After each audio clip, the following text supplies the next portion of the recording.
All right, well done. 3 days in a row, 3 exercises down.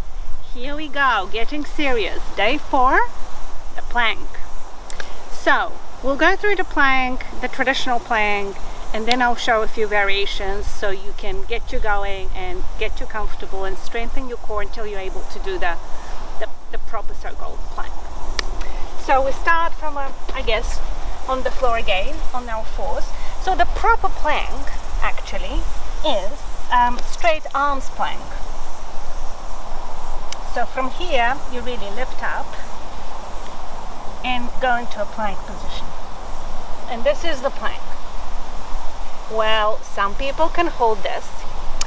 I've tried and I can do about a minute, but to get to this point you can start with the lower plank, which one you do on your elbows.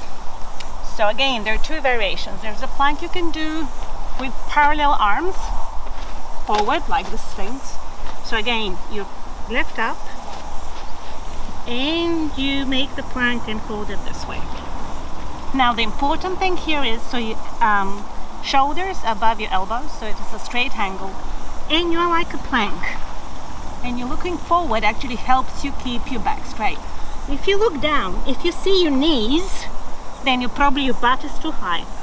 Okay, so you need to keep it down. If it's too low, if you can't see the upper part of your legs, then you're probably too low, which is not good for your back. So I personally prefer, and I do, the plank with the clasped hands, which is more comfortable on the arms and the shoulders because my arm strength is not as good, and I'm really focusing on building the core muscles so much rather than the arms, and this is how I can keep it for longer. So you can try this if you're kind of new to the plank. This is the, I guess, most comfortable position to do it. Again, some people do the plank with their legs open, more like a push-up. You can do that. I prefer to do it with my legs next to each other, and then position, make sure I'm straight,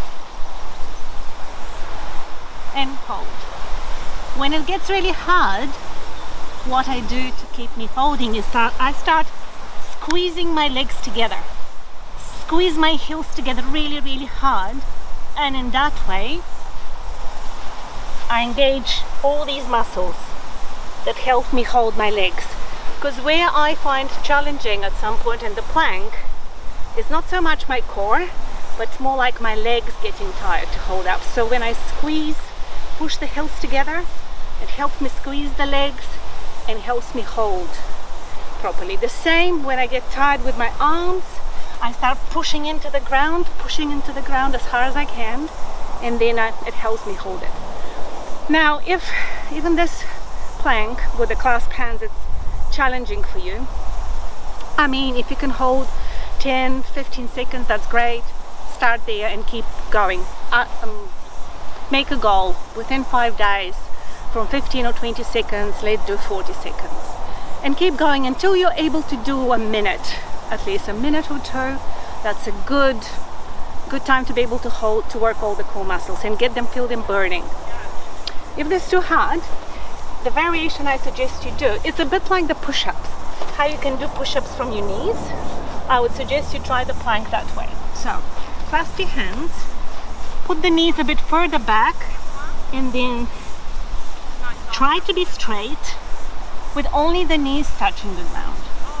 And your back being as straight as you can, you know, and do it from your knees until you're able to do at least a minute or 2 like that.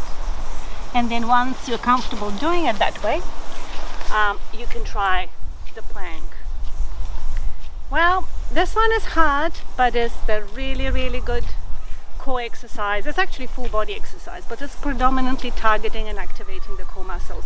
You can do it anywhere, and if you do it for a minute or 2, it gets you even a cardio workout, I promise.